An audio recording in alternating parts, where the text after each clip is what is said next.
Welcome to Code and Color, the home for all things animation and video games. This week, it's been a big week in the awards season. The nominations for the 96th Academy Awards, or better known as the Oscars, has come out this week. And, as the home for all things animation, we are obviously going to be deep diving into the best animated feature category. So we've got 5 films nominated for this, which is Spider-Man Across the Spider-Verse, The Boy and the Heron, Nimona, Elemental, and Robot Dreams. 5 films, all very deserving of it in terms of how their performance have done. Unfortunately, we can't really say much about Robot Dreams in this country for its performance yet, because it's not out yet. And annoyingly, it doesn't come out in this country until after the Oscars has been and gone, so it is annoying that we won't be able to see it. I'm hoping that we can find like some early access screenings. I'm praying, but yeah. So those are the 5 films. Josh, how are you feeling about that? I think it's a strong offering of films this year. I feel like there's a few that I really wanted to see on the list because I think they are, in my opinion, better choices, but we can get into that. Yeah. But for me, I've got a clear winner that I think is going to win. Interesting. But I'm quite happy with the lineup. I do think there's a couple there that shouldn't be there. But mostly, I'm pretty happy with it. It was a pretty solid lineup. You know what yourself? Yeah, I think, yeah. Honestly, I am. I'm pretty pleased with the outcome. I think the films that have been nominated are deserving of it. Of course they are. For me, I am a bit of I'm biased towards the industry with animation anyway. But I think given having done this sort of journey with Code and Color, we've come to learn, the amount of effort that needs to go into things like this. So I'm always very kind of understanding and accepting the fact that these people deserve to be recognized for the hard work that they've done, and these 5 films are no exception to that. There are some that I think maybe deserved it more, but I don't really want to take away the credit from those that have been nominated. Josh, why don't you tell us kind of what film, because I think we're both thinking of the same film for the one that we think probably is the least deserving out of the 5, and do you want to perhaps say which one yours is? Elemental. We are thinking of the same. Yeah, I just think it's not a terrible film, and we go back and forth on like whether a film should have like a high end cast to sort of sell it, and it did well. Financially, it is a decent film to watch. I just think there's been other films this year that really have like slapped hard, and they haven't been noticed as much. And I think that yes, they've got in under the Disney umbrella, being like, oh, it's a Disney film. It is a shame, isn't it? Because I feel like it almost feels like they need to meet a quota. Yeah, and part of that is to nominate a Disney film. It does kind of feel like it's some others have been robbed. For example, I think Ninja Turtles, Mutant Mayhem 100%. For me would have been a much better, a better option. Chicken Run, Dawn of the Nugget, which actually was very much, everyone thought that was going to get the nomination. I think a lot of people were surprised to see that Chicken Run didn't get that one because, it was a fantastic film, and it's a fantastic sequel that holds up to the first one and doesn't diminish the quality of the first one either. Like it's such a good sort, almost like an amazing legacy film, really. And it's a shame to have missed out on that. I think because especially with Pixar being nominated, Elemental for me feels like one of the weaker films that Pixar have had in the last few years. But then that's not to say that everything else has been nominated Pixar anyway. I mean, Turning Red got the nomination the year before. Whether they deserved it for that as well, I don't really know. It just feels like you kind of have to put in a Disney film because you just have to, right? Yeah. When you are the giant that you are in this industry, I guess you kind of can bully your way into a nomination. But it does just mean that some others are snubbed. Yeah, I don't really think it's the one that I would have picked.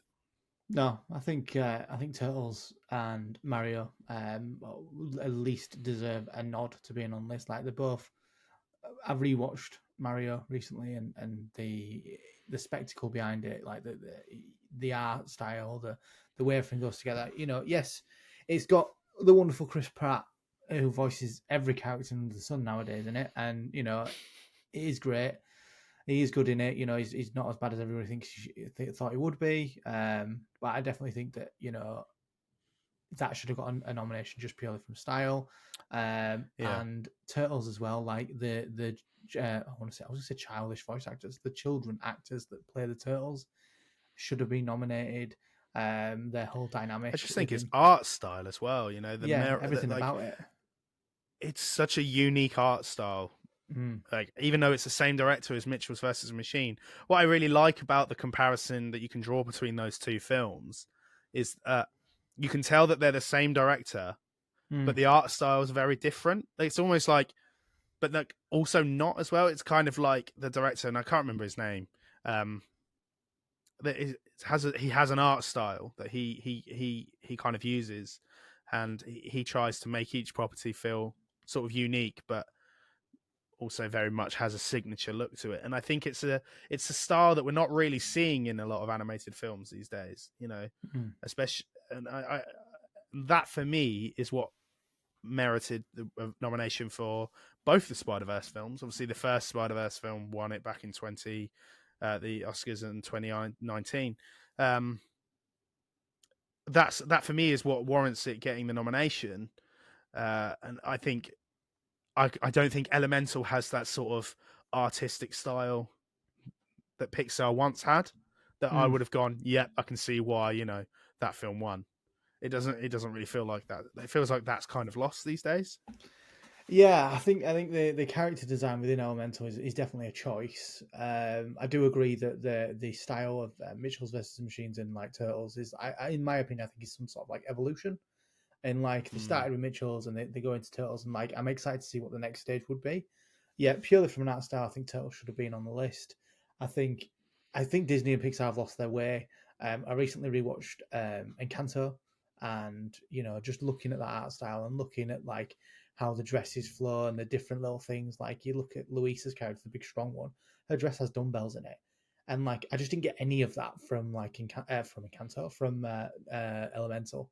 I think it tries to be like there's these different boroughs based off like, you know, clouds and earth and, you know, the different elements, but that's as deep as it went. And I just didn't feel like the world was built that well, like which is known for Disney and Pixar. Like they are good world builders. They really suck you in, and you're sort of in this world, whether it be tiny toys, whether it be bugs, whatever it is, you are in this world. And I just don't think they did that with even emotions in somebody's head. Yeah, even emotions in somebody's head. You know, they find a way to make it so you stood there experiencing this whole world and not just these characters. And I just didn't feel it with Elemental. But it's like I said, it's not a bad film. There's just more deserving films that should be on the list. Yeah. I think, I don't think it will win that category anyway. If I'm being entirely honest, I would be very surprised to see Pixar win that based on what else we have in that category. I am slightly concerned for Robot Dreams. It is a French-Spanish film. It's also a musical, which isn't. I love a musical personally. I'm a big musical fan. Like, I love it, but I don't know if it always draws the crowd that it would want for to get the success that it might want in this category. And it is up against some big titans. You know, I think the three big titans that are left in the category, obviously, are The Boy and the Heron, Nimona, and of course Across the Spider-Verse. So Josh and I both think it's between two films, and we agree mutually on one, which is Across the Spider-Verse. So why don't we start there? What do you think warrants that win for that particular film? it's just a banging sequel. Like its art style's phenomenal. It just Yeah, improves off the first one. Like it's everything you ask for in a film. It's enjoyable. It's got so many like references that are not like in your face. Like some are obviously because you go to like the Spider-Man Central HQ and it's just like, oh, there's this person, there's this person, this person. It's just a good story about a child sort of finding his place in the world and like if he can be Spider-Man and if he is Spider-Man and if he's because it's not his choice to be Spider-Man as the story goes. Spoilers if anybody hasn't seen it. If you haven't seen it, where have you been? you're Um, literally where have you been? I like that. I connect with the story. I think it's he's it's not his choice. It wasn't his destiny to become Spider-Man, and it's trying to find out whether or not he is worthy of that mantle. And I just think it carries itself really well. I've always said from day one I do prefer the first one. But again, that's not Mm. a slant on the film. The film is phenomenal, and I've rewatched it recently, and it is still banging. I really enjoyed it. I think it's super, super great. What about you? Yeah, I think I think they go above and beyond with um with this film compared to the first one. Like obviously, the first one is a marvel of sort of that was a pun that was not intended. So it was a marvel of like actual cinema. I think nobody had seen animation like it, and so I think a lot of they probably had a lot of pressure because people probably whilst they wanted a sequel to the Spider-Verse film, they wanted it to they probably still wanted it to feel fresh, and I think they successfully did that. They introduced and amalgamated a lot of different animation styles in one film. They even somehow amalgamated successfully animation and live action that blends very well. Like it feels almost like not out of place. Like I know it's been done before, as far back as like in the other way, like Mary Poppins, Mm, where they what's his face and Mary Poppins are in that. So you know what bit I'm on about anyway. Um, and they got the animation there. The difference between that is obviously the age, probably, but also I think it's intended to feel like they are animated characters. Where Donald Glover's appearance in this, and obviously the Spot goes into a human world or like a real world, live action world, doesn't he? Goes into the Venom's world. mm, Um, but particularly with the Donald Glover scene, it doesn't feel like it almost feels like he is a different style of animation, despite the mm, fact he is real, like it's live action. So it doesn't really, it doesn't feel like out of place, and it's a very well done sequence. Um, and it is a fantastic sequel. It kind of expands on the universe that we already had. Gives a lot more of the other characters a little bit more depth. I think Spider Gwen got a chance to shine in this film. It gave it a lot. It gave a lot of nuance to an already loved film. Um, and yeah, I just think Spider Verse has done something with animation that no one will ever do again. I don't think anyone will ever be able to do that again. And to see films like Elemental get nominated, which feels like all they've done is their computer generated sort of animation style that we've seen time mm, and time again, you know. And it's a shame because even in the past, like Coco has won in the past, and that is a far more like visually that is a far better animated film. mm, It kind of is a very unique style of Pixar. It just feels like that now they're just putting out things because the brand. That's all that feels like. yeah. So yeah, I know. I don't mean to bash on Elemental. I just think I'm a little bit surprised that it did win that category. Um, but so our second film, we both have differing options. Yours is Nimona, right? Mm. Yeah. And why do you think Nimona? I just think in the political landscape that we're in, and we don't need to get into like what's been happening and how things have panned out, but I think it's a very good representation film of the good side, and the happy sides of how life can be represented. And I think that goes in its favor. So if the Oscars wanted to be political, I think Nimona would be the pick.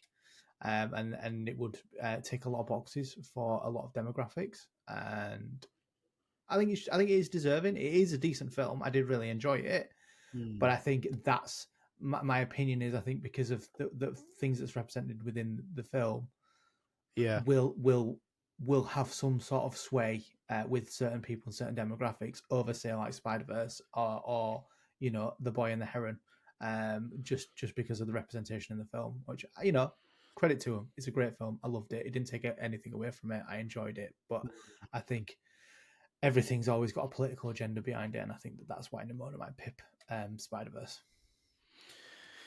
Yeah, no, I do get what you mean. Well, mine is The Boy and the Heron, I think, is the other one. Now, Ghibli have been nominated a fair few times, and they've only ever won it once, and that was way back in 2000. Well, technically two, but for the 2001 film Spirit Away, deservingly so. But, films like Howl's Moving Castle was lost out. The Wind Rises, they've all lost out. They've been nominated, but not won. But I just think, we discussed this in last week's episode. We both agreed that we think this is their magnum opus film. Like, the voice acting in the dubbed version alone is stellar. I've never seen anything like it in terms of voice acting. It is in a league of its own for that one. The art style is just phenomenal. I think Miyazaki, he's come out of retirement a few times, and every time he comes back with a banger, and this film is just no exception. In fact, if anything, it is a complete representation of what he is like as a filmmaker. I think he's put every single ounce of his love and his energy into making this film, and it shows. And recently I learned after we recorded that a lot of this film is autobiographic. A lot of, obviously, he didn't go into a secret world filled with giant birds that talk to you. But I think a lot of the meaning behind what happens in that film is based on his own life. So I think that's an interesting take. It shows the heart that this film has. But the film that I technically want to win is Nimona, just because I think it is. For me, it was a real sleeper hit. I didn't expect it to. Like, I wanted to watch it. I'd seen the trailer. I was like, this looks fun. Like, I was like, it looks like a fun movie. Then I watched it, and it's just got a lot of character. It's very charismatic. It's got a lot of heart. It's got a lot of depth to it. And it's a really well-made film. And it does talk about political corruption. It does discuss themes of sort of homosexuality. And it kind of, it goes into how people are paid out to be the bad guy, but actually maybe, they're not, and I think it's just such as a movie, it deserves to win. I think for me, I mean, Spider-Verse, obviously I also think deserves to win it, but the first one won. I think they're not going to lose much by losing if they did lose, but they probably won't anyway. Yeah, so for me, what film do you want to win? I want Spider-Verse to win. I was just gonna reiterate that. Ask you a question and devil's advocate, tinfoil hat, and theory. Go on. Got to get one in at least. Go for it. Do you think having to watch The Boy and the Heron twice would impact its chances of winning? What do you mean, watch it twice? Dubbed and undubbed. No, I don't think so, because I think that's the reason why they do it. There's not people out there. Not everyone's going to watch it twice, and that's the reason why they do dub for films like this. Studio Ghibli has such a huge following. Like, they're not a unknown studio, are they? They're very popular around the world. And what they do, but what they don't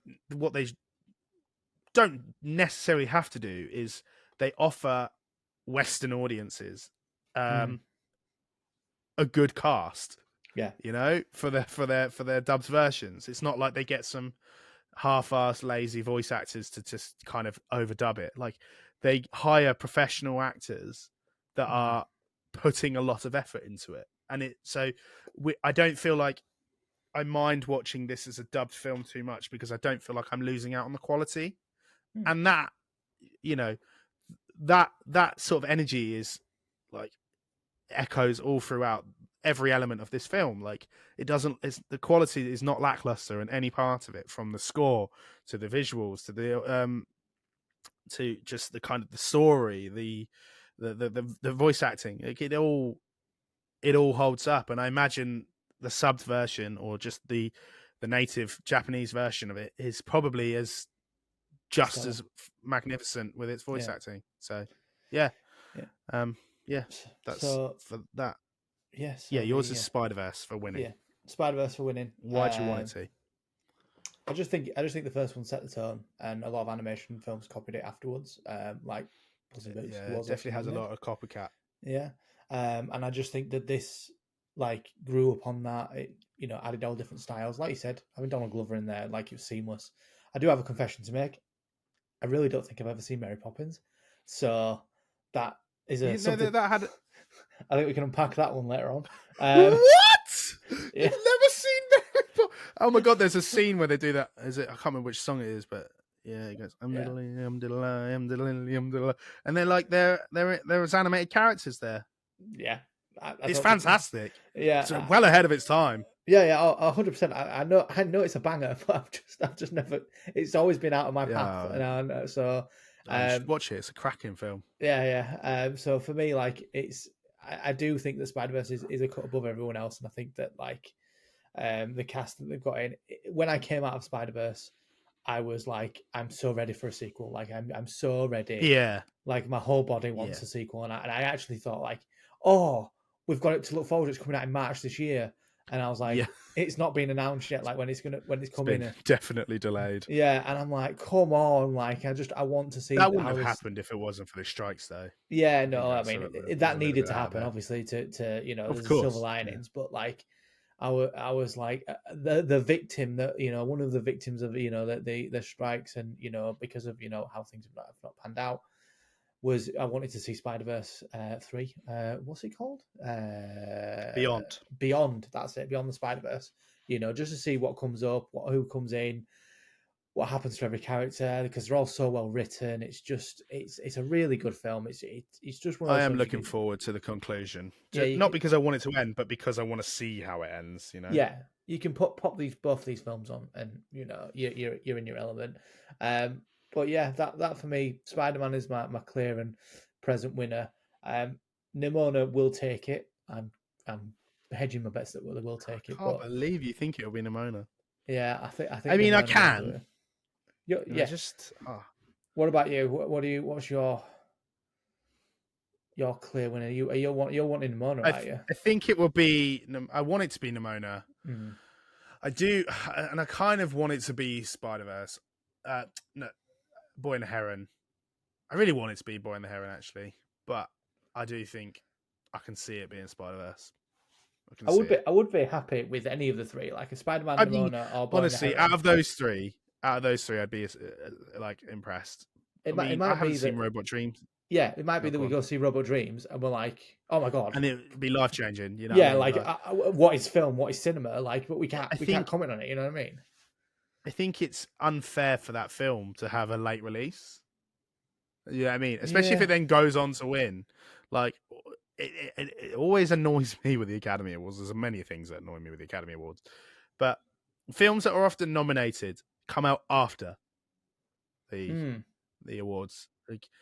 I think there's only been 1 year where I've been able to watch every film but that's nominated for like Best Picture and Best Animated Feature before the awards take place, and that's because when I lived in Bath, the Odeon Cinema used to do a lot of secret early screenings, and more often than not, it was films that were nominated. So I was like, happy days, But you don't have. Not every cinema does that, so you don't have that luxury. Question. So it is a shame. Go on. You watched Marcel the Shell with Shoes On. Do you think that Robot Dreams being nominated makes you want to watch it more, or if you've just come across it sleeper hit style and watch the trailer, do you think it having that backing of a nomination instantly makes you go? Because I remember you watching Marcel and thinking it will bang average. It was average, but I mean, it was sweet, but it was like, nah. For me, I think but Puss in Boots was still always the one for me last year. Um, yeah, I know what you mean. I mean, so we both have said off air that we've mentioned this on the podcast before. The fact that it's 2D animation, is something to recognise. Yeah. Because last year we had no 2D animated films, and we were saying before that there's something about 2D. We said it during the Ghibli episode there last week, where 2D animation kind of, for me, is what feels like, it is the beginning of animation. It's where it sort of started, and it's such a fantastic style that I never want to see die. So for it to be one of the two films that was nominated that was 2D animation, that for me would make me want to watch it anyway. I always want to watch 2D animated stuff because there's not enough of it these days. Disney's decision to completely bypass all the 2D animation going forward was one of the weirdest decisions they've ever made. I think, Frozen, Moana, Tangled, whatever, they're all fantastic films. Do I think they have as much love and heart as, films prior to Princess and the Frog? Princess and the Frog being one of those films that's fantastic. Yeah. No, I don't. When you look at Aladdin, when you look Hercules, at Mulan, when you look Tarzan, at Hercules, Lion King, Little Mermaid, Sleeping Beauty, the lot, they're all just, fantastic pieces of artwork. They're all bangers. Yeah. I never understood why they did it, because Pixar do that and they own Pixar. So I just don't get why, they felt the need to transition into 3D animation, but whatever. So I think I would have still seen it. I think I'd still be intrigued by an animated musical film because I love them. I love Disney. I love Disney's animated musical films, and I am always intrigued by world cinema because it offers a lot. And I've seen a lot of international movies, animated ones, a lot, especially in the last sort of 6 months. Persepolis, The Illusionist, Windwalkers. What else have I watched? Lots of Japanese films at the moment. They're all really fantastic stories, and they, I think there's a real stigma around international movies have not being relatable to sort of Western audiences, but they are, because we're all human and we all have the same human experience. So they are, and, and at the end of the day, I think people they tell a similar story in a different way. And that's why I think people should, and that's why I'd watch it. Do you know what opened my eyes to watching foreign cinema, as it were? International cinema. Yes, international cinema. I'm thinking like Foreign Film Festival. International cinema. Visions, Star Wars Visions. Watching people from studios from all over the world and exactly. Just banger after banger, or watching an animation thing like Love, Death and Robots.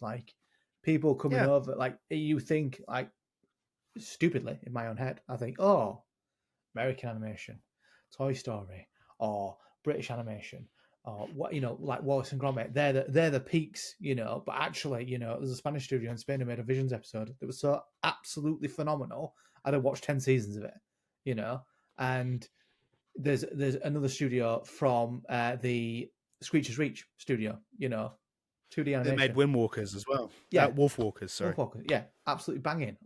And they're all studios all over the place. That some are unknown, some are well known, but they are all coming together to embrace animation and give out good stories and good products for us to view. And I think it says a lot in the sense of Miyazaki's done the same thing with this side of with his Oscar nomination with The Boy and the Heron. The French, Spanish Robot Dreams. I'm excited for it. I know nothing about it, apart from a dude built a cat or bear, something. Builds. I think it's like a dog. Dog, yeah, builds a robot. That's all I know. I watched the trailer and I was like, this looks cool as hell. I'm not sure about the art style because it don't look great. I'm not, and I've said this off air. It don't grab me say, Nemo did, or Nimona's art style grabbed me in that sort of dynamic, or Boy and the Heron. Nemo was a random shout there. Yeah, Nemo, the fish in the water physics when I were young. Yeah, sure. You know, like amazing. But like, I don't know. I'm feeling like if it's got an Oscar nom and it's 2D animated film, there's something about this film that's There's just got to be a reason, right? ridiculous. Like it's got a power behind it. So I'm very excited to see it. Yeah. And I'm already going in with apprehensions. Like I've said, like I'm not sure about the animation style, but I'm happy to be my mind changed.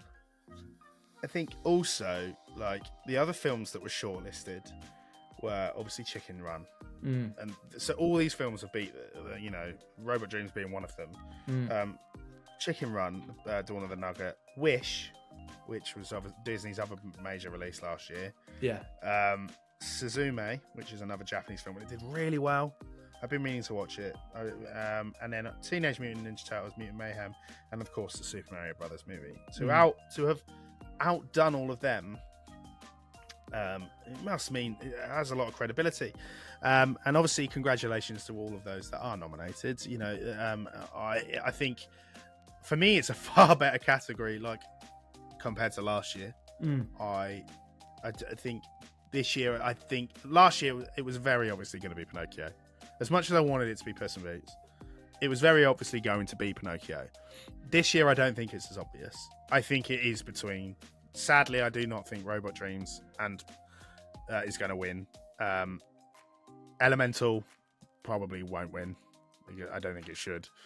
It is between Nimona, Spider-Verse, and A Boy and a Heron, and I can't call it. I can't call it, and I think that is credibility. That gives credit to how fantastic those pieces of work are. Yeah.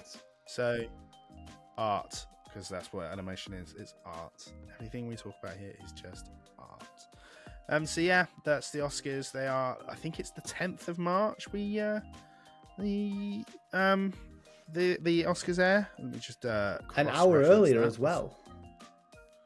Good, because that means I can go to bed early. Yeah, it is the 10th of March. Yeah. 11 p.m. They start. I'll be watching them because I love them. I love them all the time. I'll have to rewatch the last year's Oscars and find out where, because personal preference, not a huge fan. Like unless something it changes every year. Is it in a different spot? Because last year, animation was the first category. The year before that, it was like one of the last. Right. Okay. So I'm gonna have to catch you the day after anyway. So yeah, that's fine. Okay. The only ones that change. The only ones that are at the end. The best picture is always last. Yeah. Always. And then the big five are always at the end. Supporting actor. Yeah. Lead. No, supporting and are not always at the end. The big four. Sorry, the two leading actor, actress, director, picture. They're always last. So yeah.